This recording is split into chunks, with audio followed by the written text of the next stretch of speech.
So students, ये वाला एक जो लेक्चर है, ये वीडियो मैं आपके लिए स्पेशली ये रिकॉर्ड कर रहा हूं उन स्टूडेंट्स के लिए जिनको परेशानी होती है actually one half factor calculation में। आप जानते हो कि वन हाफ फैक्टर के बिना solution and colligative properties topic पे जो क्वेश्चंस हैं अच्छे वो सॉल्व करना काफी मुश्किल होता है। तो इस वीडियो में मैं आपको ये समझाने वाला हूं कि वन हाफ फैक्टर आई जो है उसका कैलकुलेशन कैसे किया जाता है, एंड होप कि इसको करने के बाद आपकी वन हाफ फैक्टर कैलकुलेट करने की सारी प्रॉब्लम जो है वो खत्म हो जाएगी। तो हम लोग वन हाफ फैक्टर की तरफ चलेंगे स्पेशली इस वीडियो में। और मैं चाहूंगा कि वन हाफ फैक्टर पर डायरेक्टली आने से पहले आप लोगों को कुछ बेसिक आइडिया दिया जाए क्लास 11 का। आप जानते हो कि वन हाफ फैक्टर की जो जरूरत है वो क्लास 12th में ही होती है, solution and colligative property topic में। ओके, लेकिन उससे पहले क्लास 11 का एक छोटा सा रिकैप जिसमें मैं आपको बताऊंगा डिग्री ऑफ डिसोसिएशन के बारे में। अल्फा, डिग्री ऑफ डिसोसिएशन या वियोजन की मात्रा। आपको पता है कि अल्फा का जो डेफिनेशन है, बाय डेफिनेशन जो है वो अल्फा होता है कि कितने मोल रिएक्ट कर गया डिवाइडेड बाय कितने मोल तुमने लिया हुआ था। जैसे फॉर एग्जांपल कितने मोल रिएक्ट कर गया डिवाइडेड बाय कितने मोल लिया था। जैसे मान लो आपसे अगर कहा जाए कि A से B प्लस 2C में इनिशियली A का 1 मोल है और टाइम T के बाद 0.25 मोल बचा, तो बताओ degree of dissociation of A कितना हो जाएगा। ध्यान रखिएगा, ये मैं मान के चल रहा हूं कि ये बेसिक आप जानते हो, जस्ट मैं आपको इसका रिवीजन दे रहा हूं। फिर आगे भी बढ़ेंगे तब बात करूंगा वन हाफ फैक्टर के बारे में डिटेल में। ओके, तो अगर इसका हम अल्फा निकालें तो अल्फा अगर इसका कैलकुलेट किया जाए तो देखो क्या आएगा, इसका कितना मोल खत्म हो गया डिवाइडेड बाय कितना लिया था। तो आपने लिया कितना था 1, अगर 0.25 बचा हुआ है दैट मींस कि नंबर ऑफ मोल से डिसोसिएटेड आर इक्वल टू 0.75। भाई अगर एक आपने लिया और 0.25 बच गया, इसका मतलब 0.75 खर्च हो गया, तो इसका जो अल्फा है वो कितना आ जाएगा 0.75। और अगर इसी को प्रतिशत में कन्वर्ट करें तो 75%, 75%। तो ध्यान रखिएगा अल्फा निकालने के लिए कितना मोल डिसोसिएट हुआ डिवाइडेड बाय कितना तुमने लिया था। परसेंट निकालना है तो 100 से मल्टीप्लाई करो। वैसे आप लोगों को मैं ऐसे अगर कह दूं, जैसे मान लो यहां पर अल्फा 75% आया, तो इसका एक्चुअल में मतलब क्या है, तो इसका एक्चुअल में मतलब यह है कि 100 में से 75 मोल खर्च हो जाते हैं। अगर अल्फा 75% आया दैट मींस कि आपने अगर 100 मोल लिया था तो उस 100 मोल में से 75 मोल खर्च हो गया। तो सोचो अगर एक 100 में 75 खर्च हुआ तो एक में कितना खर्च हुआ, तो एक में खर्च हो गया 0.75। तो क्या मैं ऐसे बोल सकता हूं कि अल्फा का मतलब होता है, अल्फा का मतलब है कि एक में कितना मोल जो है वो खर्च हो गया। ऐसे भी समझा जा सकता है कि 75% का मतलब 100 में से 75 खर्च हो गया, डिसोसिएट हो गया, रिएक्ट कर गया, दैट मींस कि आउट ऑफ 1 मोल 0.75 खर्च हुआ। तो एक में से जितना खर्च होता है उसी को हम कहते हैं अल्फा। तो यहां पर अल्फा का मतलब यह भी हो सकता है कि एक में कितना खर्च हुआ। ओके, आगे बढ़ते हैं। ये सब तो खैर आप जानते भी होंगे। जैसे मान लो इस क्वेश्चन में अगर इसका 2 मोल आपको दिया था और अल्फा 80% मान लो दिया हुआ है, तो अल्फा 80% का मतलब कि 100 में से 80 खर्च होता है, तो एक में कितना खर्च होगा 0.8। तुमने लिया कितना है 2, तो 2 में कितना खर्च होगा 1.6, और अगर 1.6 खर्च हुआ तो ये बचेगा कितना, ऑब्वियसली 0.4। समझ आया? इसका कैलकुलेशन ऐसे तो होगा कि भाई अगर 80% अल्फा है तो मतलब 100 में से 80 खर्च हुआ, तो एक में 0.8 और तुमने 2 मोल लिया था ए का, तो 2 में से 0.8 मतलब 1.6 खर्च हुआ, तो बचा कितना 0.4। अब पॉइंट है वो बनेगा कितना, तो देखिए इनका रिएक्शन का जो रेशियो है इनके मोल्स का 1:2:3 है। रेशियो का मतलब अगर ये 1 खर्च होगा तो ये 2 बनेगा और ये 3 बनेगा। तो बड़ी सिंपल सी बात है कि अगर ये 1.6 खर्च हुआ है तो ये उसका डबल बनेगा। भाई 1 से 2 तो 1.6 से उसका डबल। ध्यान रखिएगा ये 0.4 खर्च नहीं हुआ है, 0.4 बचा है, खर्च इतना हुआ है, तो खर्च हुआ है 1.6 मोल्स, तो उसका डबल, और शायद यहां इसका ट्रिपल। तो इस तरह से आप पता कर सकते हो किसी भी कंपाउंड में कि अगर डिग्री ऑफ डिसोसिएशन दिया हो तो रिएक्टेंट का कितना मोल बचेगा और प्रोडक्ट्स का कितना मोल प्रोड्यूस होगा। उम्मीद है कि आप लोगों को ये समझ आ गया, और वैसे भी क्लास 11th में आप लोग ये पढ़ चुके हो, क्योंकि ये डिस्कशन मैं क्लास 12th स्टूडेंट्स के लिए ही कर रहा हूं। तो एक काम कर डालो जल्दी से, बिना ज्यादा समय लिए, 30 सेकंड्स आपके पास हैं, only 30 seconds, so just start. Okay, A का 3 मोल है, प्रोड्यूस होता है 2B और C, अल्फा 70% है, तो बताइए ए कितना बचेगा और बी और सी कितना प्रोड्यूस होगा। शुरू हो जाइए, जल्दी से जवाब दीजिए क्या आएगा। चलिए, और अल्फा आपको दिया है 80%, मतलब 80% ए का डिसोसिएशन हुआ है, और ए का तुमने जो है 3 मोल इनिशियली लिया हुआ था, और इसमें से करीब करीब आपका 70% दिया है कि खर्च हो गया है। So out of 170, out of 1.7। Okay, चलिए, तो इतना समय काफी था सॉल्व करने के लिए। देखो, अल्फा 70% का मतलब क्या है? इसका मतलब है कि 100 में से 70 खर्च होता है, मतलब 1 में से 0.7, और तुमने लिया है इनिशियली 3 मोल, तो 3 में से कितना खर्च होगा? 2.1। और यार अगर 2.1 खर्च हो गया तो बचेगा कितना? 0.9। खर्च कितना हुआ? 2.1। रेशियो क्या है? 1:2:1। तो अगर 2.1 खर्च हुआ तो ये 2.1 इंटू 2, और ये 2.1 इंटू 1। तो ये एक बड़ा सिंपल सा लाइक तरीका है, और आसानी से आप लोग इसको सॉल्व कर सकते हो। अगर आपको लगता है कि आपको एक आध क्वेश्चन और करना है तो एक क्वेश्चन और ट्राई कर सकते हो। चलिए, आपके पास 20 सेकेंड्स है इसको सॉल्व करने के लिए। सिमिलर क्वेश्चन है फिर से। 2 मोल ए दिया हुआ है, 90% ब्रेक हो गया। देखिए 0.9 दिया है, तो 0.9 देने का मतलब 90%। तो अल्फा आपका दिया है 90% या 0.9। इनिशियली ए का 2 मोल है, तो बताना है फाइनली जब इक्विलिब्रियम मेंटेन होगा तो वहां पर कितना ए बचेगा, बी और सी कितना प्रोड्यूस होगा। दीजिए जवाब जल्दी से, 10 सेकंड।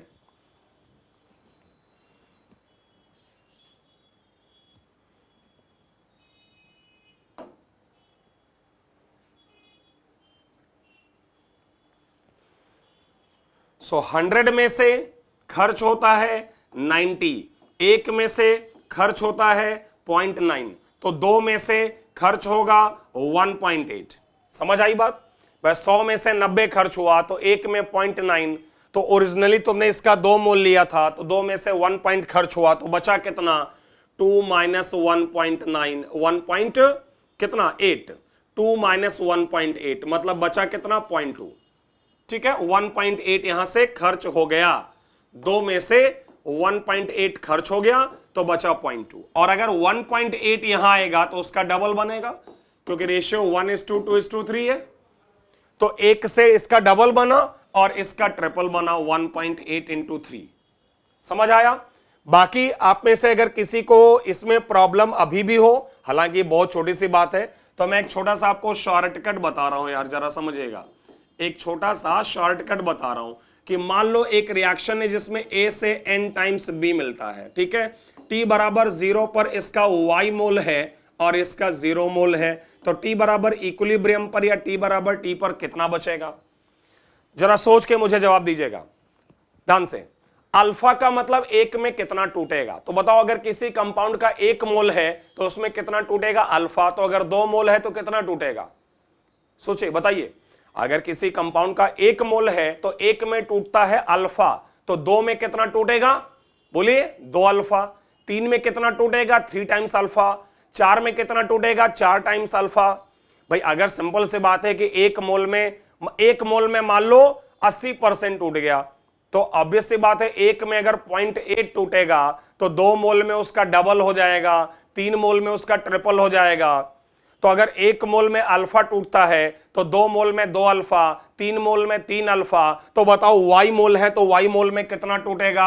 Y मोल में टूट जाएगा Y अल्फा, तो बचेगा कितना? Y माइनस Y अल्फा, मतलब Y ब्रैकेट 1 माइनस अल्फा, इतना मोल। अब पॉइंट है कि B प्रोड्यूस कितना होगा, तो यार रेशियो कितना है? 1:n, तो अगर ये Y अल्फा टूटेगा तो ये बनेगा कितना? उसका n टाइम्स। तो अगर आप लोगों को शॉर्टकट समझ आ गया हो तो रिएक्टेंट के मोल्स जो बचेंगे वो y ब्रैकेट 1 माइनस अल्फा होगा और प्रोडक्ट के जो मोल बनेंगे ये yn और अल्फा होगा, जहां की y क्या है, what is y? y is initial number of moles of reactant, y is initial number of moles of reactant and alpha is its degree of dissociation and small n is the number of balancing moles of product. तो reactant के लिए y 1 minus alpha, product के लिए yn alpha, but be careful कि ये तभी valid है जब बैलेंसिंग मोल्स ऑफ रिएक्टेंट जो है ना, रिएक्टेंट का बैलेंसिंग मोल यूनिटी है, मतलब एक है, मतलब यहां पर जो अभिकारक है इसका बैलेंसिंग मोल 1 है। क्योंकि अगर इसका बैलेंसिंग मोल 1 नहीं होगा ना तो थोड़ा सा बदलाव हो सकता है। कैसे, अगर वो भी आपको बताया जाए कि वो बदलाव कैसे हो सकता है। जैसे मान लो ये एक कंपाउंड आपको दिया हुआ है, इस कंपाउंड में अगर आप देखो तो इसका इनिशियली 2 मोल है, ये 2 है और ये 3 है और ये 3 मोल लिया गया। अल्फा 70%, तो 100 में से कितना टूटेगा 70, तो एक में कितना टूटेगा 0.7। तो अगर 3 मोल लिया था तो 3 में कितना टूटेगा 2.1, तो ये बचेगा कितना 3 माइनस 2.1 दैट इज 0.9 और खर्च कितना हुआ 2.1। तो अब ये बनेगा कितना, तो देखिए अनुपात यहां 2:2:3 है। तो थोड़ा सा तुमको सोचना पड़ेगा कि 2 से 2 बनता है तो 1 से 1 बनेगा, मतलब ये जितना खर्च होगा ये उतना बनेगा, ऐसे कह लो। तो अगर ये 2 से 2 बनता है तो मैं कहूंगा 2.1 अगर खर्च हुआ तो 2.2 इंटू 2/2 बनेगा। 2/2 का मतलब वही हो गया, सेम रेशियो हो गया, मतलब 2.1 बनेगा। नहीं समझ आई बात? एक एक नियम लगाओ ना, एक एक नियम। 2 से बना 2 तो 1 से बना 2/2, तो 2.1 से बना 2.1 इंटू 2/2, मतलब मैंने ऐसे लिख दिया है, बाकी रहेगा तो 2.1 ही। और सिमिलरली अगर C की बात करें तो 2 से बनेगा 3, तो 1 से बनेगा 3/2, तो 2.1 से बनेगा 2.1 इंटू 3/2। तो अगर आप थोड़ा सा ध्यान दें यहां पर तो एक छोटा सा बदलाव हो जा रहा है कि यहां पर डिवीजन में बैलेंसिंग मोल आ जा रहा है रिएक्टेंट का। भाई है तो रेशियो ही, तो 2 से 2 तो 1 से 2/2, तो 2.1 से 2.1 टाइम्स 2/2, मतलब इनके बैलेंसिंग मोल से मल्टीप्लाई हो रहा है 2 और 3 और इसके बैलेंसिंग मोल से डिवाइड हो रहा है। तो अगर मैं शॉर्टकट में बदलाव करूं तो देखिए रिएक्टेंट के लिए कोई बदलाव नहीं है, y 1 माइनस अल्फा ही आएगा, लेकिन प्रोडक्ट के लिए जो yn अल्फा था that divided by balancing moles of reactant हो जाएगा। अगर रिएक्टेंट का बैलेंसिंग मोल 1 नहीं है तो प्रोडक्ट साइड में बैलेंसिंग मोल से डिवाइड हो जाएगा। किसके बैलेंसिंग मोल से? रिएक्टेंट के बैलेंसिंग मोल से। मतलब yn अल्फा ही लगा दो लेकिन रिएक्टेंट के बैलेंसिंग मोल से डिवाइड कर दो, अगर आप शॉर्टकट लगाते हैं। और अगर आप शॉर्टकट नहीं लगाते हैं तो फिर तो यार कोई भी क्वेश्चन होगा कॉन्सेप्ट से सॉल्व हो ही जाएगा। ओके, आगे बढ़े, चलिए देखते हैं जरा। देखिए यहां पर एक क्वेश्चन है, ध्यान दीजिएगा, जेई मेन या नीट लेवल का, कि अगर 2 मोल H2SO4 को 100 मिलीलीटर पानी में डाला जाए तो इसका एनालिटिकल या थ्योरेटिकल मोलैरिटी क्या होगा। सबसे पहले तुम लोग जरा ये समझो कि तुम लोगों ने ये पढ़ा है कि मोलैरिटी बराबर होता है number of moles of solute divided by volume of solution, और वो भी लीटर में। ये तुम सबको पता है, ये आप ऑलरेडी क्लास 11 में पढ़ चुके हैं। ठीक है, मैं बार बार कह रहा हूं कि ये आप क्लास 12th स्टूडेंट्स के लिए है, मतलब मैं मान के चल रहा हूं कि आप कॉन्सेंट्रेशन टर्म्स को जान रहे हैं, बेसिक कॉन्सेप्ट तो जान ही रहे हैं एटलीस्ट। तो molarity number of moles of solute by volume of solution in litre. एक क्वेश्चन अराइज होता है कि what is this analytical molarity. So analytical molarity is the molarity before association, molarity before association और dissociation of solute, association और dissociation of solute. जैसे कई बार होता है ना कि हमारा जो सॉल्यूट है वो कई बार डिसोसिएट हो जाता है आयंस में, या कई बार वो पॉलीमराइज होता है, डाइमर, ट्राइमर, टेट्रामर बना लेता है। तो एसोसिएशन मतलब पॉलीमराइज होना और डिसोसिएशन मतलब टूट जाना। ऐसा ना हो, उसके पहले जो मोलारिटी होती है उसको हम लोग थ्योरेटिकल मोलारिटी या एनालिटिकल मोलारिटी कहते हैं। तो जब तुमने 2 मोल H2SO4 पानी में डाला तो H2SO4 का 2 मोल था। अब भले ही वो अपने आयंस में ब्रेक करे, उससे हमें नहीं मतलब है, क्योंकि हमें थ्योरेटिकल मोलारिटी बतानी है, मतलब बिना डिसोसिएशन के। तो 2 मोल H2SO4 divided by volume in litre 0.1, so the theoretical molarity of the solution will be 20। लेकिन मान लो इसी क्वेश्चन में अगर हमें यह कह दिया जाता कि in above question H2SO4 is 90% dissociated, then calculate equilibrium molarity या observed molarity। अब ध्यान देना, ये जो observed molarity है या इक्विलिब्रियम मोलारिटी है, ये आपकी जो है this is molarity after association, molarity after association और डिसोसिएशन। मतलब सॉल्यूट के नेचर में जो भी बदलाव होना था वो बदलाव होने के बाद, एसोसिएट होना था तो एसोसिएट हो जाए, डिसोसिएट होना था तो डिसोसिएट हो जाए, और उसके बाद जो मोलारिटी आएगी वो कहलाएगी इक्विलिब्रियम मोलारिटी या ऑब्जर्व्ड मोलारिटी। अब देखो, तुम्हें क्वेश्चन में ये दिया हुआ है कि सल्फ्यूरिक एसिड तुमने टाइम t बराबर 0 पर 2 मोल लिया था, जो कि इस तरह से डिसोसिएट होगा अपने कैटायन और एनायन में। टाइम t बराबर 0 पर इसका तुमने 2 मोल लिया, ये 0 और 0, और आपको क्वेश्चन में अल्फा दिया हुआ है कितना, 90% या कह लो 0.9। तो अब आपने जो अभी पीछे सीखा उसके आधार पर t बराबर इक्विलिब्रियम पर अगर अल्फा 0.9 है तो एक में टूटेगा 0.9, और तुमने 2 मोल लिया है तो उसमें जाएगा 1.8, और 2 में से अगर 1.8 जाएगा तो बचेगा 0.2। यहां पर ही आएगा 1.8 का डबल। डबल क्यों आया, क्योंकि 2 H प्लस है और रेशियो 1:2:1 है, और यहां पर 1.8 ही आएगा। अब अगर इस पूरे सॉल्यूशन का ऑब्जर्व्ड मोलारिटी का कैलकुलेशन किया जाए, इस पूरे सॉल्यूशन में अगर हम लोग ऑब्जर्व्ड मोलारिटी का सॉल्यूशन कैलकुलेशन करें तो देखिए पूरे सॉल्यूशन की ऑब्जर्व्ड मोलारिटी बराबर moles by volume of solution in litre. Moles किसके, टोटल मोल्स। ऑब्जर्व्ड मोलारिटी का मतलब ही है कि पूरे सॉल्यूशन की total molarity divided by volume in litre which is 0.1। और अगर इसको हम सॉल्व करें तो देखो इसकी नेट ऑब्जर्व्ड मोलारिटी पूरे सॉल्यूशन की फाइनल मोलारिटी क्या है, 5.6। ऐसा नहीं है कि आप अलग अलग मोलारिटी निकाल नहीं सकते हैं। आप H2SO4 जो बचा हुआ है उसकी मोलारिटी निकाल लो, तो 0.2 डिवाइडेड बाई 0.1 तो आंसर आ जाएगा 2। आप जो H प्लस प्रोड्यूस हुआ है उसकी मोलारिटी निकाल लो, 3.6 डिवाइडेड बाई 0.1 तो आंसर आ जाएगा कितना, 36। 1 मिनट, हाँ ये आपका आंसर 5.6 नहीं, कितना आएगा, 56 आएगा। ओके, ये 0 नहीं होगा, तो आ गया 36।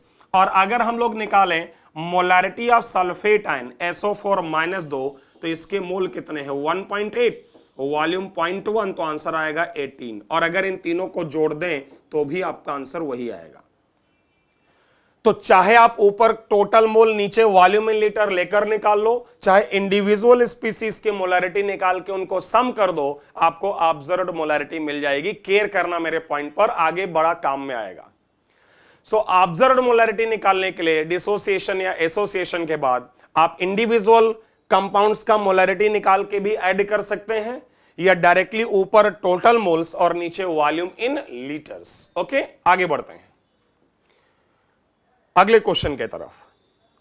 जैसे इस क्वेश्चन में अगर आप देखें, तो यहां पर जो कंपाउंड लिए गए हैं ग्लूकोज और यूरिया, आपको पता है यूरिया और ग्लूकोज दोनों ही क्या हैं, नॉन इलेक्ट्रोलाइट, मतलब ना वो एसोसिएट होते हैं और ना ही डिसोसिएट।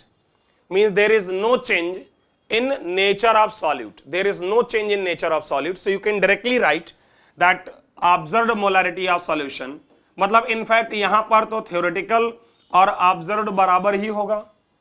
थ्योरेटिकल मोलारिटी और ऑब्जर्व्ड मोलारिटी यहां बराबर ही होगी, क्योंकि कोई एसोसिएशन या डिसोसिएशन तो होना नहीं है। तो 18 ग्राम ग्लूकोज हो गया 18/180 इतने मोल्स, और 6 gram urea 6/60, and the volume of solution is 0.5.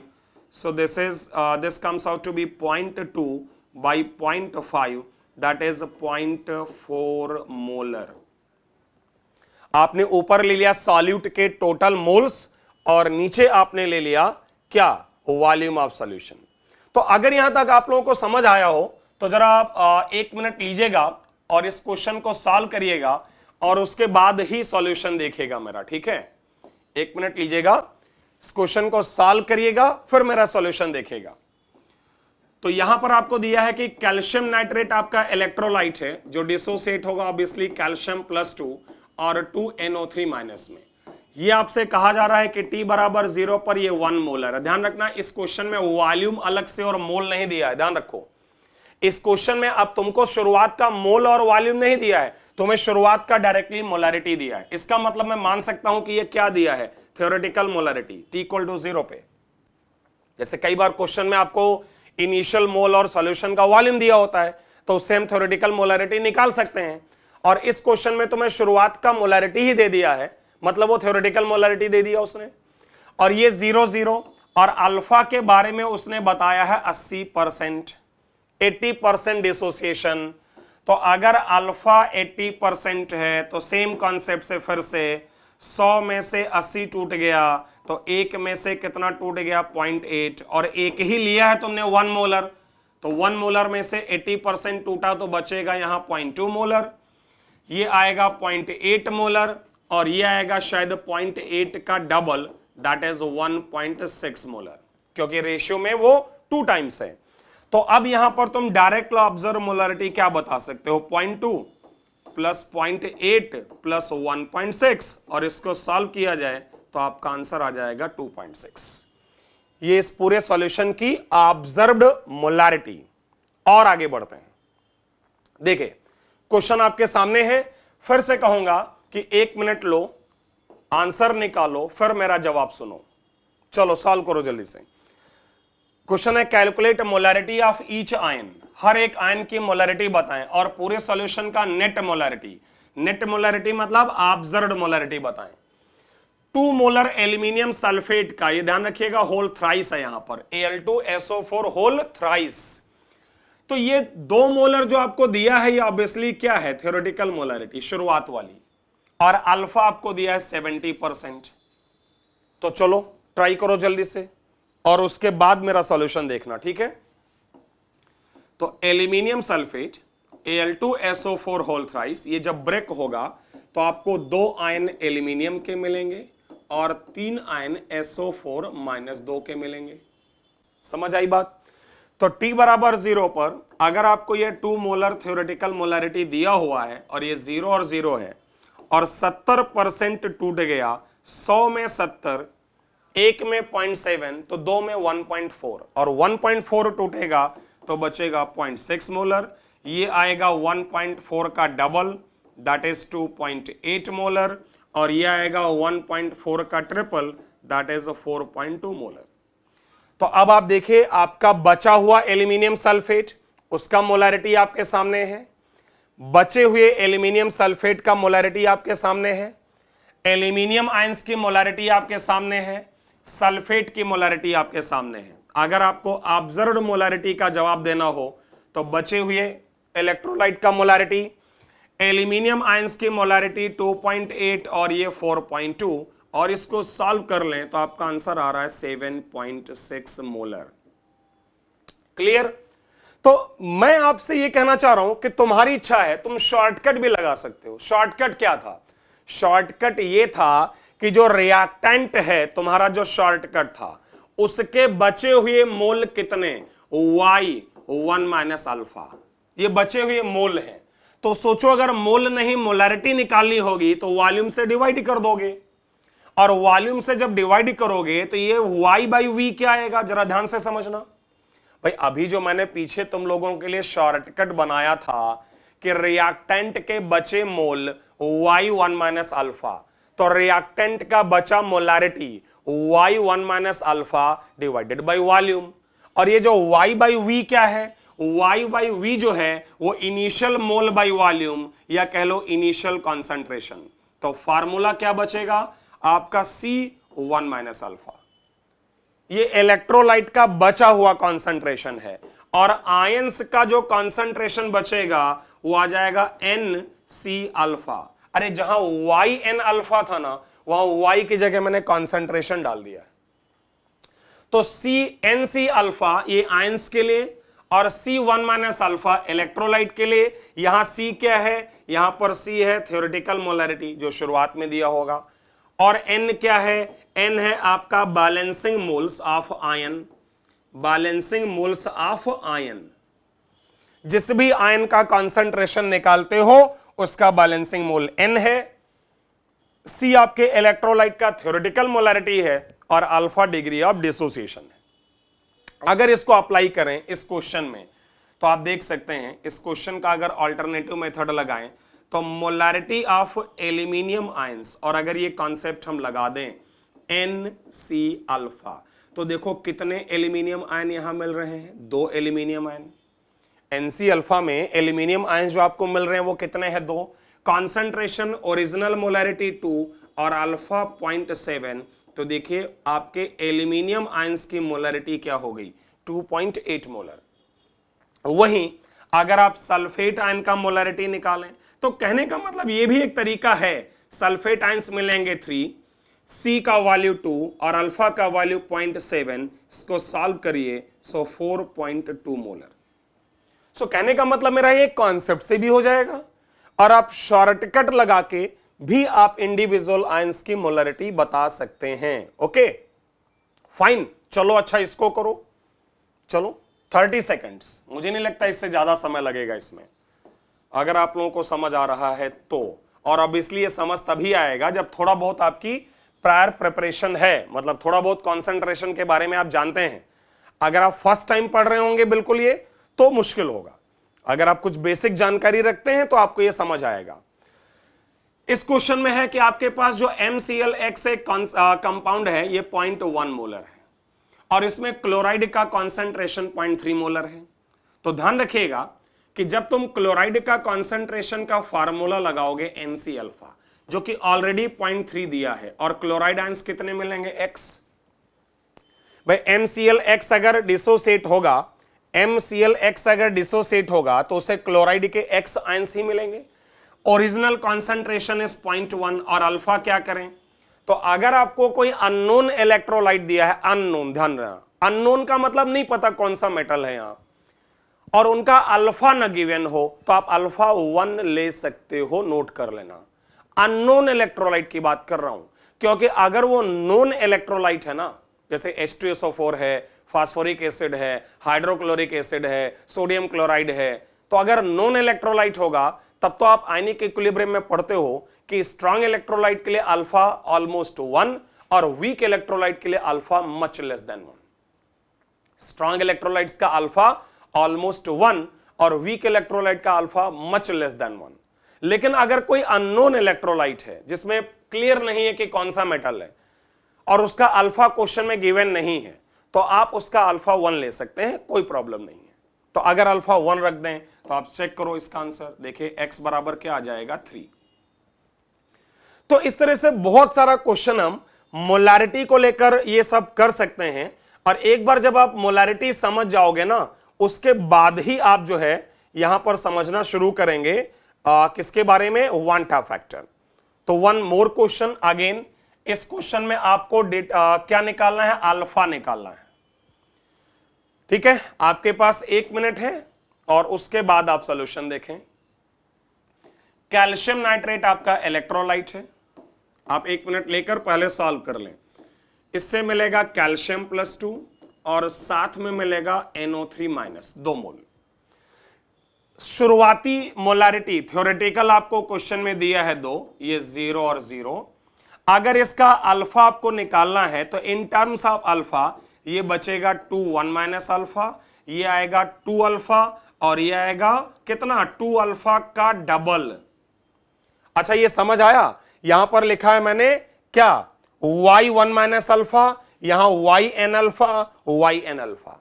अगर आप इसको अप्लाई करो तो देखो ये आएगा आपका ऑब्जर्व्ड मोलैरिटी टोटल, कैसे 2 1 माइनस अल्फा इस बचे हुए इलेक्ट्रोलाइट का मोलैरिटी, इसका 2 अल्फा और इसका 4 अल्फा, इस सबको सॉल्व करें तो आपका आंसर आएगा 2 + 4 alpha which is equal to 4.5 as given in question.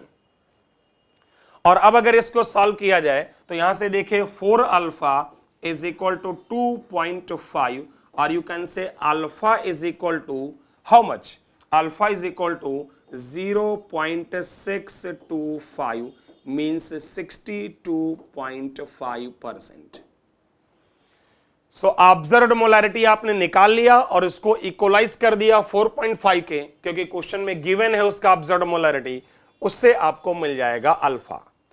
Next question, again you have total 1 minute only, इससे पहले कि आप मेरा सॉल्यूशन देखें तो 1 मिनट लीजिए, जल्दी से इसको सॉल्व कर डालिए और बताइए जरा इस क्वेश्चन में कि जब आपने मिक्सिंग कर दी दोनों तरफ से तो अल्टीमेटली क्लोराइड का, सोडियम आयंस का मोलैरिटी और ऑब्जर्व्ड मोलैरिटी सॉल्यूशन का क्या होगा।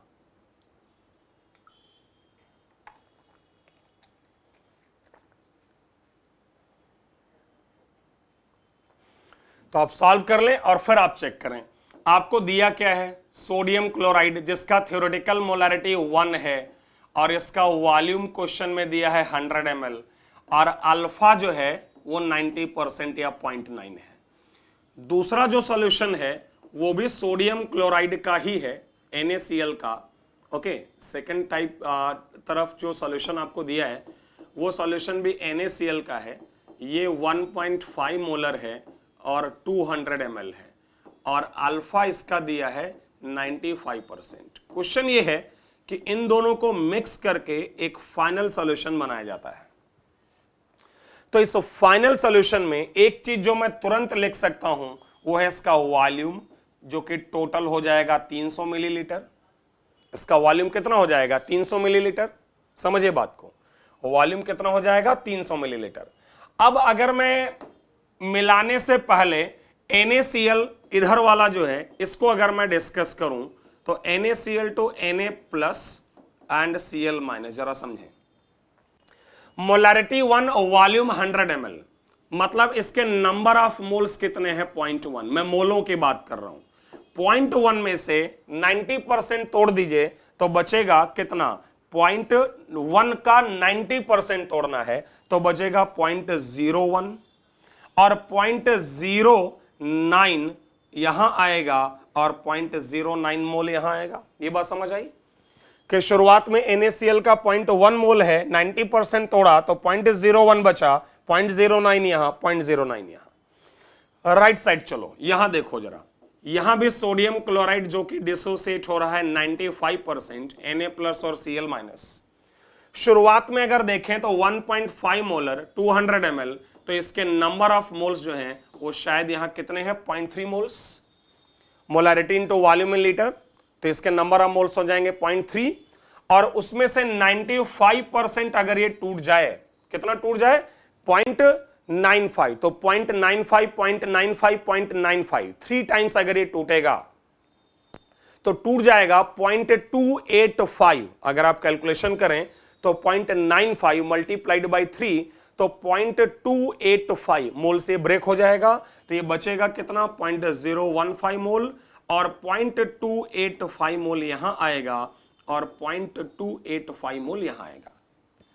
अब जब आप इसकी मिक्सिंग करोगे तो मुझे एक एजम्पशन लेना पड़ेगा यहां कि मिक्सिंग के दौरान डिग्री ऑफ डिसोसिएशन में बदलाव नहीं होता है। यह क्वेश्चन में गिवन होना चाहिए आइडियली, और नहीं गिवन है तो हम ये एजम्पशन लेकर चलेंगे, क्योंकि ये हम भी जानते हैं कि जब मिक्सिंग करोगे वॉल्यूम बदलेगा तो डिग्री ऑफ डिसोसिएशन भी बदलेगी। बट इसको अगर मैं इग्नोर करूं तो बड़ी सिंपल सी बात है यार कि जब मिक्सिंग कर दोगे तो इस पूरे सॉल्यूशन के अंदर अगर देखा जाए उसमें और कैलकुलेट किया जाए कि क्लोराइड आयन की मोलैरिटी क्या होगी, तो इधर से क्लोराइड आयन मिलेंगे कितने, 0.09, उधर से क्लोराइड आयंस मिलेंगे 0.285 और वॉल्यूम इन लीटर पूरे सॉल्यूशन का 0.3। ये हो गया क्लोराइड आयन की मोलैरिटी। मुझे लगता है एग्जैक्टली इतनी ही Na प्लस की हो जाएगी, क्योंकि दोनों तरफ से एग्जैक्टली उतने ही मोल तुम्हारे Na+ के मिल जाएंगे बाय वॉल्यूम इन लीटर। और लास्ट में क्या है, ऑब्जर्व्ड मोलारिटी। सिंपल सी बात है यार, ऑब्जर्व्ड मोलारिटी के लिए यहां पर ऊपर आप सारे आयंस के मोल को ऐड कर लो डिवाइडेड बाय 0.3। मतलब इधर अगर ऐड करें तो 0.01, 0.09, 0.09 ये मोल्स यहां से आएंगे, वहां से आएंगे 0.015 प्लस 0.285 प्लस 0.285 और divided by volume of solution 0.3। तो इस तरह के क्वेश्चंस भी आप कर सकते हो। सोचो अगर ये ऑब्जर्व्ड मोलारिटी आप इस तरह से निकाल लो तो कॉलिगेटिव प्रॉपर्टीज में तुम बात कर सकते हो ना एलिवेशन इन बॉइलिंग पॉइंट या डिप्रेशन इन फ्रीजिंग पॉइंट के बारे में। खैर उस पर हम अभी बाद में आते हैं। उम्मीद है आपको समझ आया होगा ये। नेक्स्ट क्वेश्चन, चलिए 100 ml 1 मोलर H2SO4 100 ml। देखिए पूरा टाइम में आपको सबसे पहले ऑब्जर्व्ड मोलारिटी समझाना चाह रहा हूं। क्या समझाना चाह रहा हूं? ऑब्जर्व्ड मोलारिटी, क्योंकि एक बार इस पर आपको कॉन्फिडेंस आता है तो वन टॉप फैक्टर बहुत छोटी सी चीज है। इनफैक्ट इसी सब का इस्तेमाल हम वहां करेंगे। 100 ml 1 मोलर H2SO4 को 100 ml 1 मोलर NaOH में डाला गया तो कहता है कि बताओ कि मोलारिटी क्या होगी सोडियम सल्फेट की और सॉल्यूशन का नेचर क्या होगा। आप समय लेकर सॉल्व करो, उसके बाद सॉल्यूशन देखना। देखिए यहां पर सबसे पहले तो H2SO4 जो सोडियम हाइड्रोक्साइड है ना, इनकी तो आपस में मारपीट हो जाएगी। मतलब सबसे पहले तो ये लोग आपस में रिएक्शन करेंगे, क्योंकि आपके जो कंपोनेंट्स हैं वो नॉन रिएक्टिव नहीं है। तो सबसे पहले तो ये बैलेंस्ड इक्वेशन आएगी। ये 100 ml 1 मोलर है मतलब 0.1 मोल है। ये 100 ml 1 मोलर है मतलब 0.1 मोल है। और मोल मैंने लिए हैं, ध्यान रखना मोल। इसमें अगर आप ध्यान दो तो आपका लिमिटिंग रिएक्टेंट यहां पर कौन है? Sodium hydroxide. कैसे लिमिटिंग रिएक्टेंट ये है? क्योंकि इसके 0.1 के खत्म होने में इसका 0.05 खत्म होगा और 0.05 बचेगा, क्योंकि रेशियो 1:2 है। तो ये तो पूरा खत्म होगा, ये पूरा नहीं खत्म होगा। तो ये आपका बचा 0। और अगर ये 0.1 खत्म हुआ तो शायद ये 0.05 बनेगा। वाटर तो पार्ट ऑफ सॉल्वेंट होगा। अब यहां पर कुछ लोग सोच सकते हैं कि वाटर भी तो 0.1 मोल बनेगा, मतलब 1.8 ग्राम, मतलब 1.8 मिलीलीटर। तो सॉल्यूशन का वॉल्यूम 1.8 मिलीलीटर बढ़ जाएगा। लेकिन ये बढ़ोतरी इतनी कम है कि आप नेग्लेक्ट कर सकते हो। जैसे पानी भी बनेगा 0.1 मोल, मतलब 1.8 ग्राम, मतलब 1.8 ml। तो सॉल्यूशन के वॉल्यूम को बढ़ाएगा, लेकिन वो बढ़ोतरी नेग्लिजिबल है। अब आपके सामने आंसर है। पहली बात कि सॉल्यूशन का नेचर जो होगा वो एसिडिक, क्योंकि एसिड बच गया। दूसरा, सोडियम सल्फेट की मोलारिटी, तो सोडियम सल्फेट की मोलारिटी इसके moles divided by volume 100, 100, 200, so divided by 0.2। समझ आई बात? तो ये आप सोडियम सल्फेट की मोलारिटी निकाल सकते हैं। आप चाहें तो बचे हुए H2SO4 के निकाल सकते हैं, या उनके आयंस की, या ऑब्जर्व्ड मोलारिटी। सारा कैलकुलेशन इसी कॉन्सेप्ट से किया जा सकता है। और अब ये सब डिस्कशन के बाद हम लोग पहुंचेंगे फाइनली वन टॉप फैक्टर के कैलकुलेशन पर। सबसे पहले तो आप लोग ये जान लीजिए कि वन टॉप साहब ने जो ये वन टॉप फैक्टर इंट्रोड्यूस किया था, वो आपके सॉल्यूट में जो बदलाव होता है ना, एसोसिएशन या डिसोसिएशन, कि अब सॉल्यूट को तुमने पानी में डाला सॉल्वेंट में और उसका एसोसिएशन या डिसोसिएशन हो गया, मतलब उसके नेचर में बदलाव हो गया। तो इस नेचर में जो बदलाव है, इसकी वजह से जो डिफरेंसेस आते हैं आपकी प्रॉपर्टीज में सॉल्यूशन की, उनको स्टडी करने के लिए उन्होंने इंट्रोड्यूस किया van't Hoff factor. It measures the change in concentration of solution due to association और डिसोसिएशन। और क्या उन्होंने बताया, मेरी बात समझिएगा। उन्होंने ये बताया कि मान लो सोडियम क्लोराइड जो है, इसको पानी में तुमने डाला और Na+ और Cl में टूट गया। T बराबर 0 पर मान लो तुमने इसका 1 मोल या 1 मोलर जो भी लिया था, और इक्विलिब्रियम पर मान लेते हैं कि 100% टूट के 1 आ गया। तो अब अगर तुमसे कोई कहे कि ओरिजिनली इसमें कितने मोल थे, शुरुआत में 1, लेकिन फाइनली कितने हो गए 2। आपने मिलाया था सोडियम क्लोराइड का कितना मोल? आपने मिलाया था सोडियम क्लोराइड का 1 मोल, लेकिन फाइनली सॉल्यूशन के अंदर कितने मोल है? 2 मोल, एक Na+ का, एक Cl- का। तो इनको कहते हैं observed number of particles. Observed जो फाइनली आते हैं, एसोसिएशन या डिसोसिएशन के बाद जो आती है प्रॉपर्टी, उसके लिए हम टर्म यूज करते हैं ऑब्जर्व्ड। तो ऑब्जर्व्ड पार्टिकल हैं 2 और थ्योरेटिकल पार्टिकल था 1। थ्योरेटिकली एक ही मोल था लेकिन ऑब्जर्व्ड मोल 2 थे। तो इन साहब ने एक टर्म जो डिफाइन किया यहां पर क्वांटा फैक्टर, वो कहता है आई, जिसको आई से लिखते हैं observed number of particle by theoretical particle. Observed particle by theoretical particle या observed molarity by theoretical molarity. अरे यार, अगर मोल्स हैं तो पार्टिकल लिख लो ऊपर नीचे, और मोलैरिटी है तो observed molarity by theoretical molarity. इस बात को ना दिमाग में बिठा लीजिएगा कि क्वांटा फैक्टर जो आई है, this is observed molarity divided by theoretical molarity. अगर तुम ध्यान दो, हालांकि अब मैं आगे डिटेल में जाऊंगा क्वांटा फैक्टर की तरफ, लेकिन तुम ध्यान दो तो शायद तुमको क्वांटा फैक्टर निकालना मैं सिखा चुका हूं। अब तक जितनी देर हमने डिस्कशन किया उसमें 2 ही चीजें तो कैलकुलेट की हैं, एक थ्योरेटिकल मोलैरिटी जो क्वेश्चन में गिवन था, और एक ऑब्जर्व्ड मोलैरिटी डिसोसिएशन के बाद। तो आपको अगर MO और MT पता है यार, तो किसी भी कंपाउंड का क्वांटा फैक्टर आई तो ऑलरेडी आप कैलकुलेट कर चुके हो। बट फिर भी इसका जो बेसिक प्रोसीजर है, अगर उसकी तरफ चलें, और उसकी तरफ चलने के पहले आपको यहां पर एक टर्म और दिख रहा होगा, लेकिन इसको मैं अभी बाद में समझाऊंगा। ये अभी आप इसको लिखा रहने दीजिए, इसको अभी मैं बाद में एक्सप्लेन करूंगा, जरा समझिए। जैसे अगर कोई डिसोसिएशन की रिएक्शन है, डिसोसिएशन, तो आप जानते हो जैसे कि मान लो A से B C D E बना, या मान लो A से N टाइम्स B बना, मतलब एक मोल से कई मोल बने, तो वो कई मोल जैसे N मोल मैंने मान लिया, जैसे 1 1 1 1 1 1 1, तो उसको शॉर्ट में लिख दिया गया N टाइम्स B।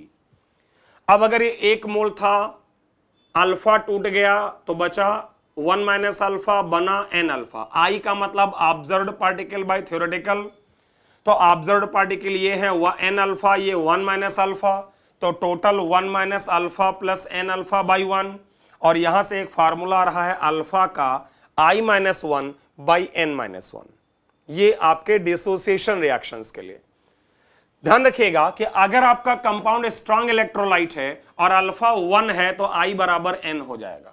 अगर अल्फा 1 हो जाए तो I और N बराबर हो जाएंगे। N का केयर करिएगा, N क्या है? जैसे HCl है तो N 2 है, क्यों? क्योंकि एक H+ और एक Cl-। H2SO4 है तो N 3, कैसे? 2 मोल H+ और 1 मोल SO4-2। K4FeCN6 है तो N की वैल्यू 5 नॉट 3, 5, कैसे?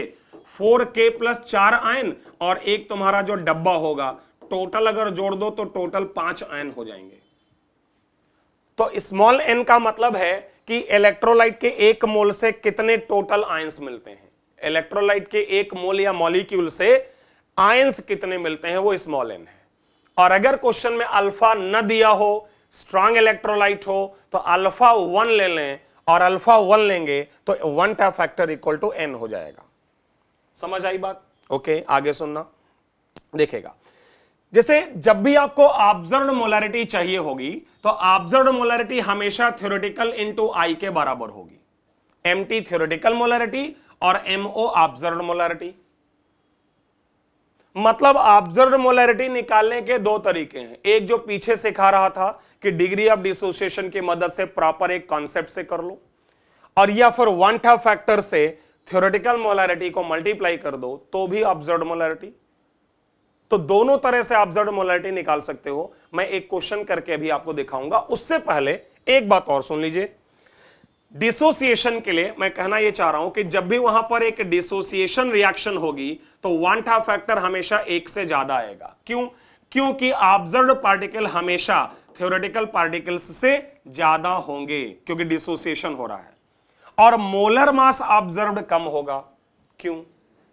समझो जरा, जब डिसोसिएशन होगा तो नंबर ऑफ मोल्स बढ़ेंगे, लेकिन पूरे सिस्टम का मास तो नहीं बदलेगा। और आप जानते हो कि जो मॉलिक्यूलर वेट होता है सॉल्यूशन का या मिक्सचर का, या एवरेज मॉलिक्यूलर वेट, वो होता है आपके मिक्सचर का मास डिवाइडेड बाय मिक्सचर के मोल्स। जब डिसोसिएशन रिएक्शन होगी तो मिक्सचर में मोल्स तो बढ़ेंगे बट कंजर्वेशन ऑफ मास, मास तो नहीं चेंज होगा, तो उस कंडीशन में जो मॉलिक्यूलर वेट है वो घटेगा। मतलब ऑब्जर्व्ड मॉलिक्यूलर वेट कम रहेगा, थ्योरेटिकल ज्यादा आएगा। मतलब शुरुआत में मोलर मास ज्यादा होगा, बाद में मोलर मास कम आएगा। अच्छा ठीक भी है ना यार कि जब डिसोसिएशन होगा तो एक बिगर मॉलिक्यूल स्मॉलर मॉलिक्यूल्स में चेंज होगा, छोटे छोटे मॉलिक्यूल्स में, तो जो एवरेज मोलर मास है वो कम ही हो जाएगा ना। तो यहां से इस बात का भी ख्याल रखिएगा कि जो आपका वांटा फैक्टर आई है ना, that is directly proportional to number of particle. जितने ज्यादा पार्टिकल होंगे उतना वांटा फैक्टर, जितने ज्यादा ऑब्जर्व्ड पार्टिकल होंगे उतना ज्यादा वांटा फैक्टर, क्योंकि ऑब्जर्व्ड पार्टिकल बढ़ेंगे तो ओपी बाई टीपी बढ़ेगा, but it is inversely proportional to molecular wait.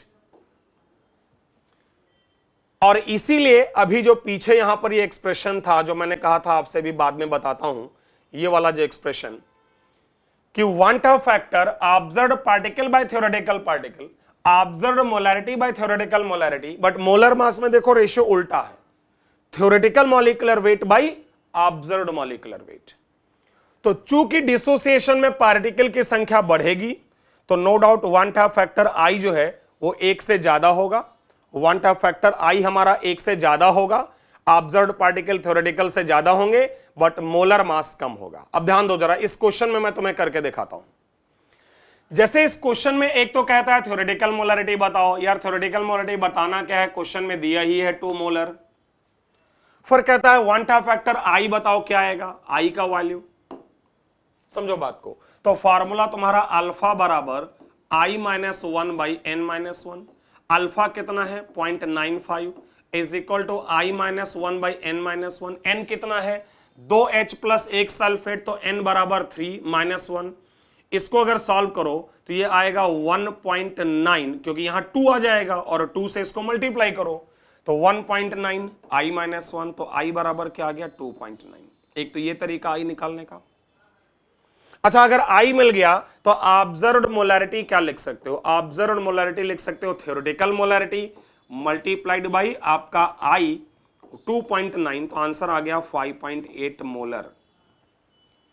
लेकिन मेरा आप लोगों से कहना यह है कि जब भी आपको ऑब्जर्व्ड मोलैरिटी निकालनी है, मेरे हिसाब से, मतलब जहां तक मुझे लगता है ये वाला मेथड बेटर है। हमेशा हमेशा ये मेथड बेटर होता है।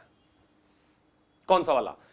आप सिंपल जो पीछे कॉन्सेप्ट पढ़ा है बिना वांटा फैक्टर का इस्तेमाल किए हुए उसका इस्तेमाल करो, वो हमेशा आपकी मदद करेगा। जैसे H2SO4 शुरुआत में 2 मोलर है, ये 0 और 0 है, 95% टूटा तो बचा 0.1, 1.9 इंटू 2 1.9।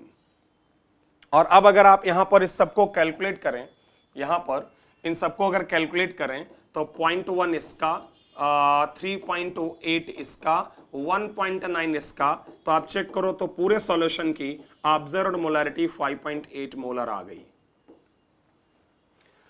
तो ऑब्जर्व्ड मोलैरिटी तुम वांटा फैक्टर और थ्योरेटिकल के प्रोडक्ट से भी निकाल सकते हो या बिना वांटा फैक्टर इस्तेमाल किए इससे निकाल सकते हो। और मेरा सजेशन है अनटिल अनलेस क्वेश्चन में तुमसे वांटा फैक्टर ना पूछा गया हो, आप हमेशा ये अप्लाई करो।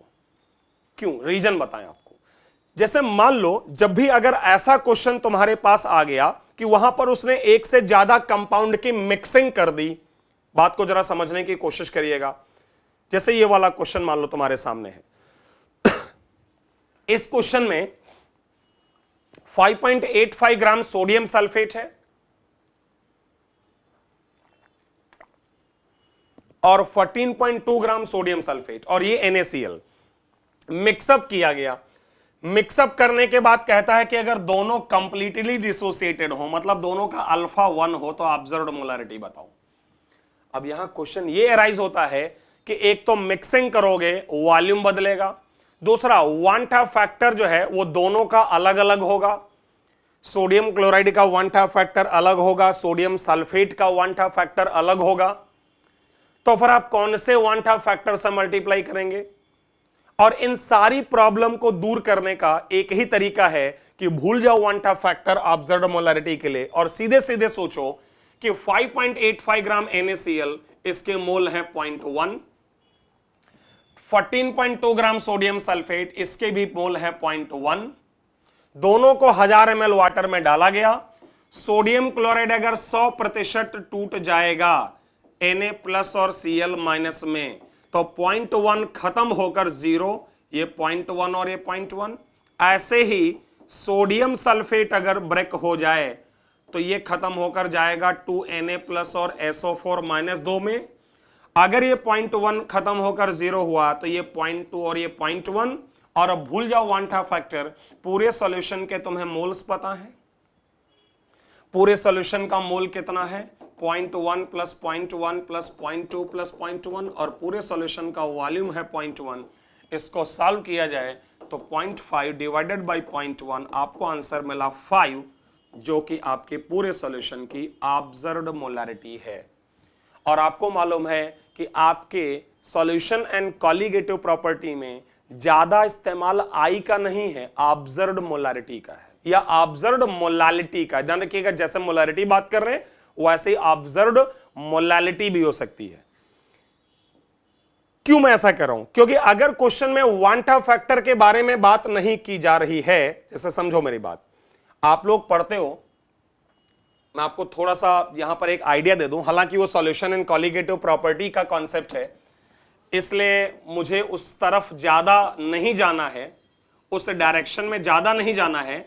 लेकिन आपको अगर मैं एक बेसिक आइडिया दूं इस डिस्कशन का, तो आप इसमें एक पढ़ते हो एलिवेशन इन बॉइलिंग पॉइंट, जिसका फार्मूला होता है Kb इंटू मोलालिटी। अगर आपका कंपाउंड नॉन इलेक्ट्रोलाइट है, मतलब अगर वो एसोसिएट या डिसोसिएट नहीं होता है, और अगर एसोसिएट या डिसोसिएट होता है तो Kb इंटू मोलालिटी इंटू आई, तुम लोगों ने ये पढ़ा होगा अगर इलेक्ट्रोलाइट है। अब मेरी बात समझो, यहां पर आई की रिक्वायरमेंट कहां है यार? तुम m इंटू आई, ये m क्या है? बेसिकली m थ्योरेटिकल है, इसकी जगह तुम क्या लिख सकते हो? Kb into molality observed. तो वांटा फैक्टर निकालने की आवश्यकता आपको कहां पड़ रही है? हाँ, क्वेश्चन में कभी डायरेक्टली पूछ लिया जाए कि वांटा फैक्टर बताओ तो अलग बात है। अगर डायरेक्टली वांटा फैक्टर नहीं पूछ रहा है और आपको डेल्टा टी भी निकालना है, तो वहां पर कहां आपको आवश्यकता है वांटा फैक्टर की? जहां पर मोलालिटी इंटू आई होता है वहां पर आप डायरेक्टली ऑब्जर्व्ड मोलालिटी रखो। ऐसे ही अगर मैं डेल्टा टीएफ की बात करूं तो आप कहते हो Kb into molality non electrolyte के लिए, और अगर इलेक्ट्रोलाइट है तो Kb इंटू मोलालिटी इंटू आई, और इस मोलालिटी इंटू आई की जगह फिर से क्या रखो? Observed molality. आपकी हमेशा ये मदद करेगा, सही क्वेश्चन आपका हमेशा सॉल्व हो जाएगा। ध्यान रखिएगा, क्वेश्चन में अगर डेंसिटी ना दिया हो तो मोलारिटी बराबर ले सकते हो कि किसी क्वेश्चन में मान लो मोलारिटी दिया है और यहां जरूरत मोलालिटी की है, तो वो बराबर लेके कर सकते हो। और देखो, ऑस्मोटिक प्रेशर जिसको आप पाई से लिखते हो, उसका फॉर्मूला क्या होता है? कॉन्सेंट्रेशन S इंटू टी, और अगर आपके पास वहां इलेक्ट्रोलाइट है तो इंटू आई, तो फिर कॉन्सेंट्रेशन इंटू आई, कॉन्सेंट्रेशन मतलब यहां मोलारिटी होता है, तो observed molarity S into T. मतलब हर जगह जहां भी कॉन्सेंट्रेशन आ रहा है वहां पर आप ऑब्जर्व्ड मोलारिटी ले आइए या ऑब्जर्व्ड मोलालिटी ले आइए, आपकी प्रॉब्लम खत्म। एक और आप एक पढ़ते हैं relative lowering in vapour pressure, P0 minus P solution divided by P0, relative lowering in pressure. और आपने पढ़ा होगा X2 mole fraction of solute, जो कि बराबर होता है N2 divided by N1 plus N2। अब ध्यान रखिएगा, अगर नॉन इलेक्ट्रोलाइट है तो या तो आप ये फार्मूला यूज करते हैं, या अगर मुझे ध्यान है जहां तक एक मोलालिटी का भी फार्मूला आता है। लेकिन अगर इलेक्ट्रोलाइट पर जाओगे तो वांटा फैक्टर से मल्टीप्लाई करना, सिली मिस्टेक नहीं करना कि आई से जो मल्टीप्लाई करोगे वो ऊपर और नीचे दोनों जगह करोगे, क्योंकि दोनों जगह आपका सॉल्यूट है। मतलब ऐसा मत करना कि सिर्फ ऊपर मल्टीप्लाई कर देना, क्योंकि N2 मोल्स ऑफ सॉल्यूट दोनों जगह हैं, तो दोनों, तो यहां पर इसलिए मैंने आपसे कहा है कि आप ऊपर भी आई से मल्टीप्लाई करें और नीचे भी आई से मल्टीप्लाई करें, क्योंकि आपके सॉल्यूट के जो मोल हैं वो ऊपर और नीचे दोनों जगह रखे हैं। और इन केस अगर आप ये वाला फॉर्मूला यूज करते हैं, हालांकि ये relative lowering in vapour pressure आपको नहीं देगा, लेकिन अगर ये वाला फॉर्मूला तुम लोगों ने पढ़ा हो तो ये डायरेक्टली N2/N1 होता है, और इसलिए अगर यहां पर इलेक्ट्रोलाइट होगा तो आपको वन टाइप फैक्टर से सिर्फ ऊपर ही मल्टीप्लाई करना पड़ेगा। समझ आई बात? तो कहने का मतलब यह है कि अगर आप वन टाइप फैक्टर का इस्तेमाल कर रहे हैं तो थोड़ा सा वाइजली करिएगा, ये गलतियां आपसे ना होने पाए। और अब थोड़ा सा प्रैक्टिस के लिए एक दो क्वेश्चन और करेंगे, फिर हम लोग बढ़ चलेंगे एसोसिएशन के तरफ। तो 1 मिनट लो, इसको सॉल्व करो और देन मेरा सॉल्यूशन देखिएगा। इस क्वेश्चन में आपको ये दिया हुआ है कि सिल्वर नाइट्रेट की रिएक्शन पोटेशियम क्लोराइड से, और ये दोनों मिलकर सिल्वर क्लोराइड बनाते हैं। एक खास बात इस क्वेश्चन में है, इसीलिए लिया गया है, वो ये है कि ये प्रेसिपिटेट है, और जो प्रेसिपिटेट होगा वो पार्ट ऑफ सॉल्यूशन नहीं होता है, होमोजेनस मिक्सचर का वो पार्ट नहीं होता है। तो मोलैरिटी ऑब्जर्व निकालने के लिए उसके मोल्स को हम काउंट नहीं करेंगे, वो घुला हुआ ही नहीं होगा। तो अगर देखा जाए तो शुरुआत में ये 100 मोल 1 मोलर, तो इसके मोल है 0.1, और ये 50 ml 1 मोलर, तो इसके मोल है 0.05। इसको अगर रखा जाए तो t बराबर 0 पर इसके 0.1, इसके 0.05, ये तो चलो खैर काउंट भी नहीं करना है, और ये 0। t बराबर t पर तुम्हारा जो लिमिटिंग रिएक्टेंट है वो पोटेशियम क्लोराइड है, उसकी मात्रा कम है, तो ये 0.05 खर्च होगा, ये 0.05 खर्च होगा, 0.05 बचेगा, इसको छोड़ दीजिए, और ये 0.05, बस सॉल्व हो गया। अब आपको क्या निकालना है? Observed molarity. तो हो गया, ऑब्जर्व्ड मोलैरिटी बराबर ऊपर क्या, टोटल मोल, और नीचे total volume. Total volume 100 ml और 50 ml जोड़ लें तो 150 ml या 0.15 लीटर, और मोल कितने, 0.05 ये है। हाँ, लेकिन एक बात का ख्याल रखिएगा, ये गलती मत करिएगा कि 0.05 मोल सिल्वर नाइट्रेट से 0.05 मोल Ag प्लस भी बनेगा, और 0.05 मोल नाइट्रेट भी बनेगा। इसी तरह से पोटेशियम नाइट्रेट के 0.05 में से 0.05 मोल पोटेशियम प्लस भी आएगा, और 0.05 मोल ही नाइट्रेट भी आएगा। तो ये गलतियां आप न करें। तो टोटल अगर काउंट करो तो 0.05, 0.05, 0.05, 0.05, तो टोटल मोल आ गए 0.05 into 4, दैट इज 0.2। और इसको अब आप सॉल्व कर सकते हैं। देखिए ये 0.05 था सिल्वर नाइट्रेट, तो 0.05 Ag प्लस 0.05 नाइट्रेट आयन, ये तो आपका खत्म ही हो गया। तो ये खत्म होके फाइनली कितना मैं लिख सकता हूं यहां पर 0, क्योंकि ये आपका लिमिटिंग रिएक्टेंट था, तो ये खत्म होकर हो गया 0। और ये आपका 0.05 मोल बना, उसमें नाइट्रेट भी 0.05 और पोटेशियम प्लस भी 0.05। तो सबके मोल्स अगर कैलकुलेट कर लिए जाएं, सो 0.05 4 times divided by total volume 0.15, so the answer is 0.2 divided by 0.15, and your answer is how much? 4/3 molar. This is the observed molarity of solution. Hope कि आप लोगों को ये क्लियर हो गया। आगे बढ़ते हैं, एक और क्वेश्चन करते हैं, फिर थोड़ा सा एसोसिएशन के तरफ चलेंगे। ये और भी अच्छा क्वेश्चन है in fact advance point of view से, और यहां भी सॉल्यूशन का ऑब्जर्व्ड मोलैरिटी निकालना है। इनफैक्ट ये पूरा डिस्कशन मैं कर ही इसलिए रहा हूं कि आपको पता होगा कि आज की क्लास का जो हमारा डिस्कशन है वो वांटा फैक्टर को लेकर है, लेकिन अगर आप केयर करें तो पूरे डिस्कशन के दौरान मैं कहीं वांटा फैक्टर को बहुत ज्यादा डिस्कस ही नहीं कर रहा हूं। मैंने वांटा फैक्टर का बस एक छोटा सा डिस्कशन किया, एंड होल टाइम मैं डिस्कस कर रहा था ऑब्जर्व्ड मोलैरिटी, क्योंकि मुझे आपको यही समझाना था, आपके दिमाग से यही डर निकालना था कि एक्चुअल में कॉलिगेटिव प्रॉपर्टी में वांटा फैक्टर का कोई इस्तेमाल है ही नहीं। कुछ लोगों को यह बात सुनकर अजीब सी लग सकती है कि मैं कह रहा हूं कि वांटा फैक्टर का इस्तेमाल ही नहीं है। यस, बिल्कुल कोई इस्तेमाल नहीं है। पूरा टॉपिक आप बिना वांटा फैक्टर के कर सकते हैं। आपको ऑब्जर्व्ड मोलैरिटी चाहिए ना यार।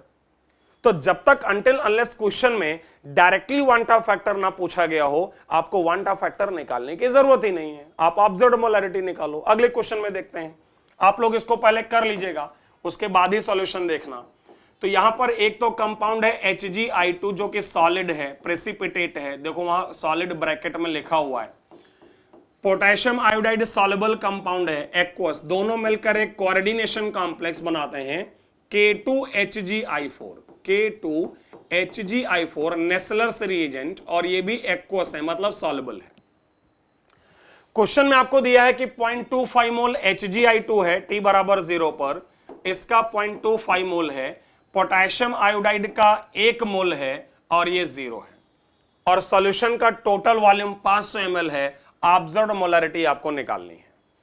तो देखिए t बराबर इक्विलिब्रियम पर जब रिएक्शन कंप्लीट होगी, यहां पर लिमिटिंग रिएक्टेंट इस बार HgI2 है, क्योंकि जब इसका 0.25 खत्म हो जाएगा तब भी इसका 0.5 मोल बच जाएगा। कैसे भाई, अनुपात है, रेशियो है 1:2, तो इसके 0.25 के लिए इसका 0.5 खत्म होगा तो बचेगा 0.5, और इसका और उसका रेशियो है 1:1, तो अगर ये 0.25 खर्च हुआ तो ये 0.25 बनेगा।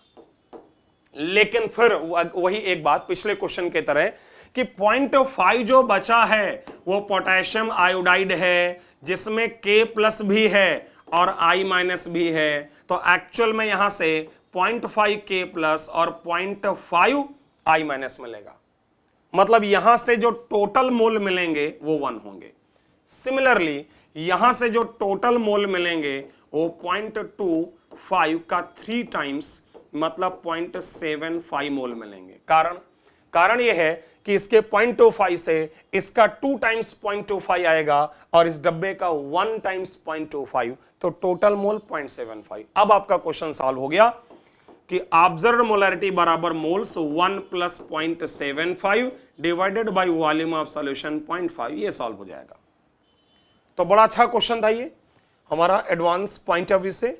अब इसी क्वेश्चन में कहता ना आपसे कि एलिवेशन बॉइलिंग पॉइंट बताओ, तो क्या करना यार, डेल्टा टीबी इंटू बराबर केबी इंटू मोलालिटी। केबी क्वेश्चन में गिवन होगा, ऑब्जर्व्ड मोलारिटी आपने निकाल ही ली है। भाई क्वेश्चन में अगर डेंसिटी नहीं दिया होगा तो मैंने बताया ना कि आप मोलालिटी की जगह मोलारिटी रख सकते हैं। खैर, अब आपको थोड़ा सा बताता हूं एसोसिएशन के बारे में।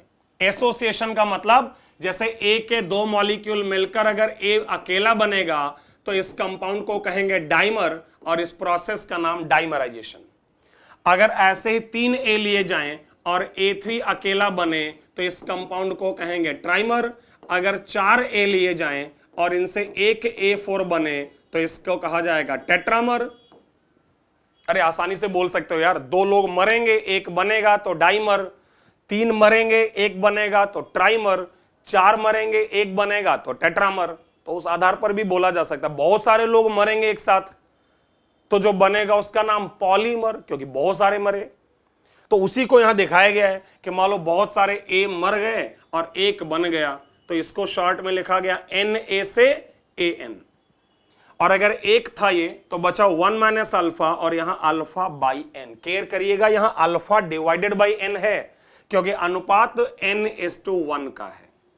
तो n से 1 तो 1 से 1/n, और फिर उसके बाद सेम कॉन्सेप्ट अप्लाई कर दिया गया है कि I बराबर observed particle by theoretical particle 1 - alpha plus alpha by n। Observed ये हो गए टोटल, और थ्योरेटिकली तुमने 1 लिया था। सेम फार्मूला फिर से मिल गया, बस डिफरेंस ये है कि पिछले फार्मूले में जहां पर n-1 था वहां n 1/n-1 है। यहां भी कह सकते हैं कि अगर अल्फा 1 होगा तो I 1/n होगा। और n क्या है, अगर डाइमर है तो n 2 है, ट्राइमर है तो n 3 है, टेट्रामर है तो n 4 है। मतलब n का मतलब है कितने लोग मरे थे एक मॉलिक्यूल बनाने के लिए। डाइमर मतलब 2 मरे थे तो n बराबर 2, ट्राइमर तो मतलब 3 मरे थे तो n बराबर 3। तो अगर अल्फा क्वेश्चन में गिवन है तो यहां से अल्फा गिवन नहीं है, स्ट्रांग इलेक्ट्रोलाइट है, अल्फा 1 है, तो I बराबर 1/n। तो एसोसिएशन में अच्छा एक चीज और कि एसोसिएशन में हमेशा तुम्हारा क्वांटा फैक्टर लेस देन 1 आएगा। कारण यह है कि ऑब्जर्व्ड पार्टिकल की संख्या हमेशा थ्योरेटिकल से कम रहेगी और मोलर मास ज्यादा रहेगा। भाई अगर कई पार्टिकल मिलकर एक बन रहा है तो I बराबर जो ऑब्जर्व्ड पार्टिकल है बाई थ्योरेटिकल, तो ऑब्जर्व्ड पार्टिकल तो हमेशा कम ही रहेंगे ना, क्योंकि 2 से 1 बनेगा या 3 से 1 बनेगा, तो क्वांटा फैक्टर हमेशा लेस देन 1, और ऑब्जर्व्ड पार्टिकल कम रहेंगे और मोलर मास ऑब्जर्व्ड ज्यादा रहेगा। क्यों? क्योंकि कई पार्टिकल मिलकर एक हैवी मॉलिक्यूल बनाएंगे तो मोलर मास बढ़ जाएगा।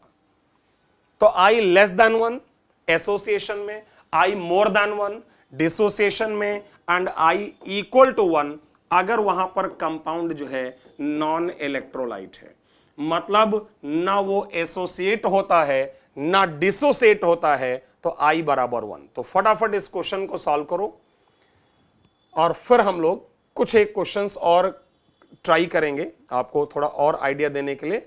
लेकिन सबसे पहले आप इस क्वेश्चन को सॉल्व करिए। ये एक क्वेश्चन जो एसोसिएशन पर बेस्ड है, ट्राई करो बिना ज्यादा समय लिए हुए। वीडियो को पॉज करो, ट्राई करो, फिर सॉल्यूशन देखना। बेंजोइक एसिड 50% डाइमराइज्ड है बेंजीन सॉल्यूशन में, तो यहां जो बेंजीन है वो कुछ नहीं बस सॉल्वेंट है।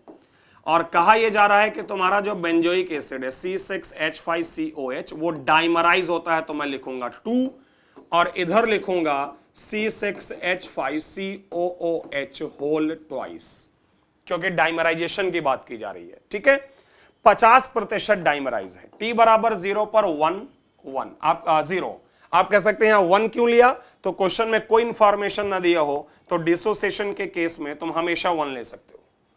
ये बचेगा 1 माइनस अल्फा और ये बनेगा अल्फा बाई n। ये बात समझ रहे हो ना, अल्फा बाई n, n मतलब 2। तो अगर ये 50% डाइमराइज होता है तो ये 1 माइनस 0.5, तो इसके मोल बचेंगे 0.5 और ये बनेगा कितना 0.5 डिवाइडेड बाई n की जगह 2 मतलब 0.25। क्वेश्चन आपसे ये पूछा जा रहा है कि मिक्सचर का ऑब्जर्व्ड मॉलिक्यूलर वेट क्या होगा। आप लोगों को एक बड़ी बेसिक सी चीज मालूम है कि मॉलिक्यूलर वेट बराबर मिक्सचर का total mass divided by mixture के टोटल मोल्स। अब चेक करो जरा, मोल हो गए लेफ्ट में 0.5 और राइट में 0.25। ठीक, और टोटल मास कैसे आएगा यार, इसके 0.5 मोल का मास ले लो, सो 0.5 मल्टीप्लाइड बाई बेंजोइक एसिड का मोलर मास। बेंजोइक एसिड का मोलर मास कितना हो जाएगा, इसका 78 होता है बेंजीन का और CO2 का 42, तो 78 प्लस 42 C6H6 का 78 हो जाएगा और CO2 का 44 हो जाएगा, तो ये आपका आएगा 122। तो आप यहां पर लिख सकते हैं 0.5 इंटू 122 प्लस 0.25 मल्टीप्लाइड बाई इसका, और चूंकि ये डाइमर है तो इसका मोलर मास भी डबल होगा 122 multiplied by 2, total mass by total moles. बाकी अगर आप में से कोई दूसरे मेथड से करना चाहे तो मैं एक और मेथड बता सकता हूं, एक और आइडिया हो सकता है सॉल्व करने का। I बराबर theoretical molecular weight by observed molecular weight. समझो बात को, यहां से ऑब्जर्व्ड मॉलिक्यूलर वेट बराबर theoretical molecular weight by I। Theoretical molecular weight का मतलब रिएक्टेंट का मोलर मास, रिएक्टेंट तो हो गया 122। और I कैसे निकालें, अल्फा बराबर I minus 1 by 1 by n minus 1। Dimerisation है, अल्फा 0.5 है, I माइनस 1 n की जगह 1 बाई 2 माइनस 1। इसको सॉल्व करो तो I माइनस 1 बराबर ये होगा माइनस 0.5, तो यह आ जाएगा माइनस 0.25। यहां से I बराबर आएगा 0.75 और आप अगर चाहें तो यहां पर रख दीजिए 0.75।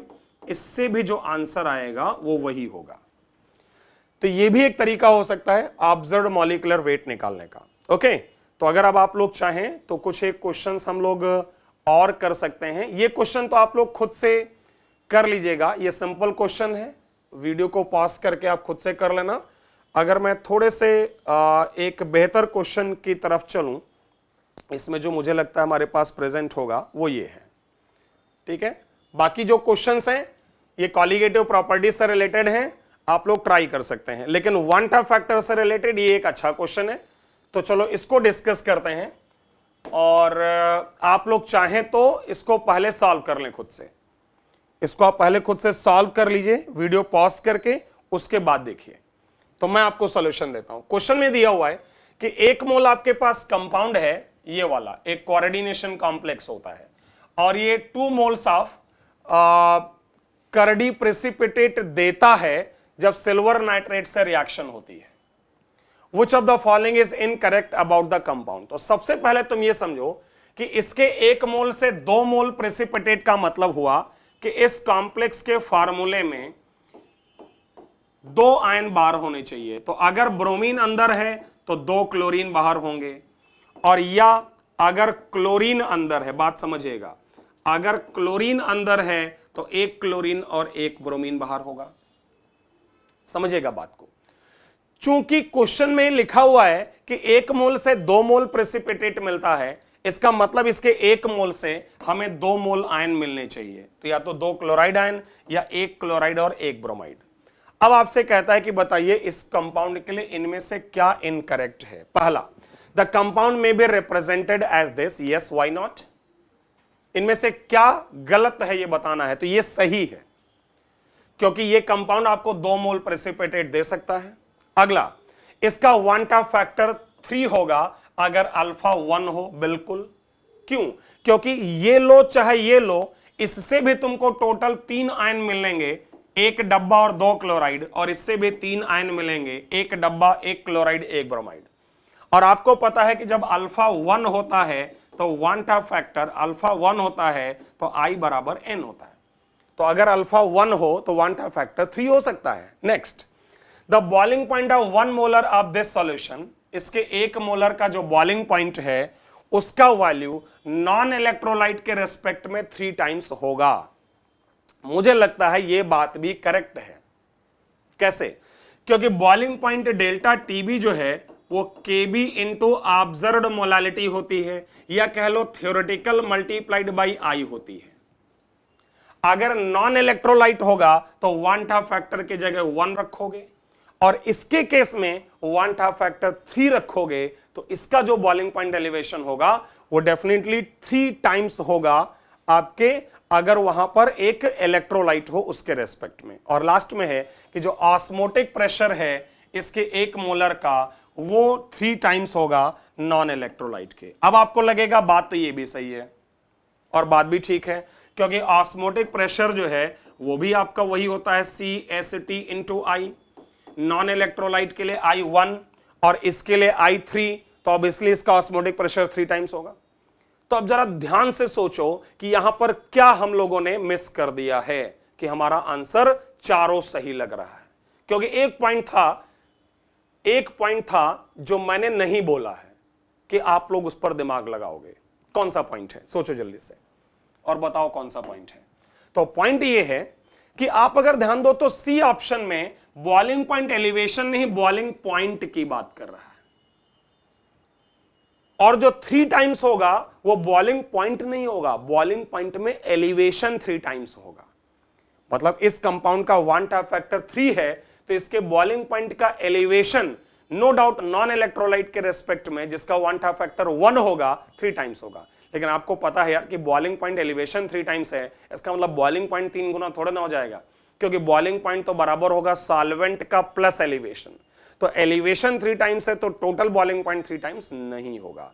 तो ये एक पॉइंट था जो आपको केयरफुली पढ़ना है, इसलिए ये ऑप्शन रॉन्ग है, और इसलिए आपका जो आंसर है वो क्या हो जाएगा? सी।